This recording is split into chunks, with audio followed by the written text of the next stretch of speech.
Hello, my name is Eric, and I'm doing another one of my photography vlogs called One Body, One Lens, One Roll, One Day. Today I am here at Richfield Heritage Park between Hinckley and Richfield. Cool place. I guess there's an inventor lived here, built a lot of places, has like 130 some odd patents. There's a mill over there. I got a frozen lake here. I got paths, I got buildings, I got lots of cool stuff. It is a overcast January morning, so yeah, it's maybe in the low 50s. I've got my jackets on. I could probably do without the top one, but that's okay. Today's camera, you've seen it before, my Canon EOS RT. It is a member of the 600 series Canon cameras from the mid 80s, late 80s, maybe even early 80s, but it kind of goes along with the 600, the 620, the 630, and the 650s. This is basically a 630 variant, and the variant is this has a pellicle mirror. Pellicle mirrors don't move up and down when you take the photo like a traditional mirror. I can actually see the shutter curtain behind it, so that's kind of cool. They did that. They were able to actually increase the motor drive speed by about 2 points, where some of the other cameras were 3 to 4 frames a second. This guy, I think, can push 6. So that was one way to get a faster motor drive out of a camera like this. There's 2 or 3 other cameras. I think it was an EOS 1 variant that also had the pellicle mirror, and some Sony digital cameras, the SLT series, did the same thing for a while. Today's lens is it's a prime. It's a 28mm 2.8 EF series.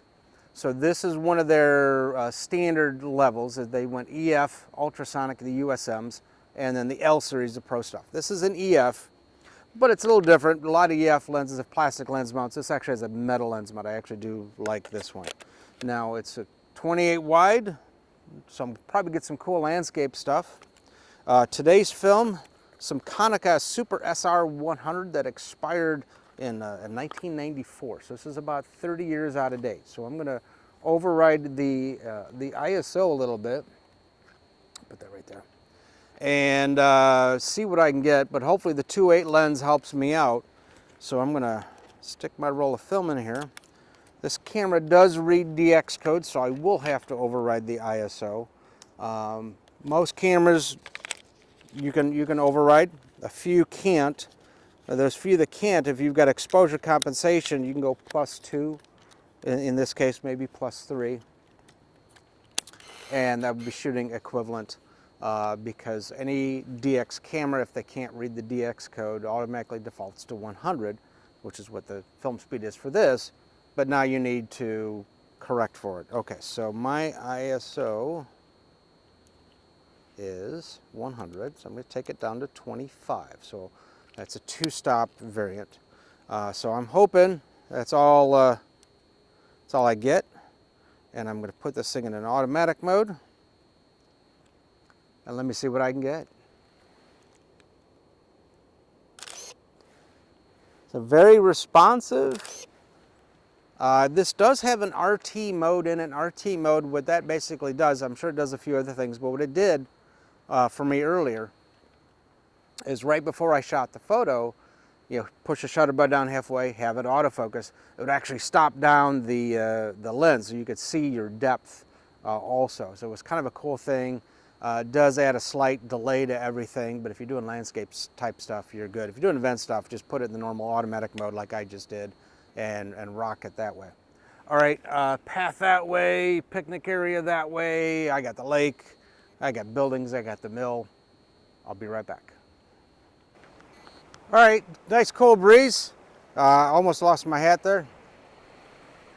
I got asked once, why do I keep visiting the same park? Because this is probably the 4th or 5th time I've been at this park. And my answer is because it's a little different every time I go. Whether I go in a different, I went there in the spring, now it's a summer, or it's the winter, or I've got a different lens, or different film, find a different path. I've not been this far in before, so it's kind of a cool little stream, a little waterfall, buildings back there. So I always find kind of neat little things, and every time it's a little different. So yeah, I'll keep coming back to some parks if I get some cool results.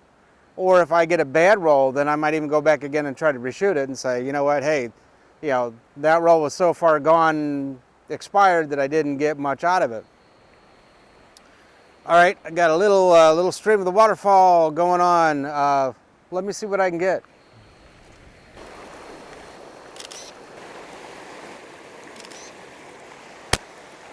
All right, even at 2.8, I'm only shooting at about a 1/15 of a second just because of expired film and the overcast day. So maybe I'll get some stuff, maybe I won't. Hopefully I can handhold this. No stabilizer in this lens. Some Canon lenses do have stabilizers that'd help you out. But this one doesn't have it, so I'm just hoping the speed helps me out. All right, let me keep going down the path. Be right back. All right, I thought this was a roll of 24. I'm wrong, it's a roll of 12. Kicked into rewind on me. Okay. So again, expired film, overexposed, one stop for about every 10 years if you don't know the condition of it. So this is 30-year-old film, 32 years old, but 30-year-old film. So I overexposed by 2. I'm hoping I didn't need that third, but if I did, well, it'll be what it is. Just because of the fact I didn't have a tripod with me and I would have been shooting too slow, I would not have been able to handhold it, and not worth it. Today's camera was the Canon EOS RT. You've seen this a few times, I think. If not, this will be the first time you've seen this one. So it's of the 600 series family from the 80s. It does have the pellicle mirror, so a physical mirror does not move. Today's lens was an EF, so a standard level 28mm 2.8. Now with an ultrasonic or an L series, you would have not heard that one autofocus. I did hear the swish swish of the focus system on this. And yes, swish swish is a very technical term. Don't forget to use it. All right, today's film was some expired Konica Super SR100.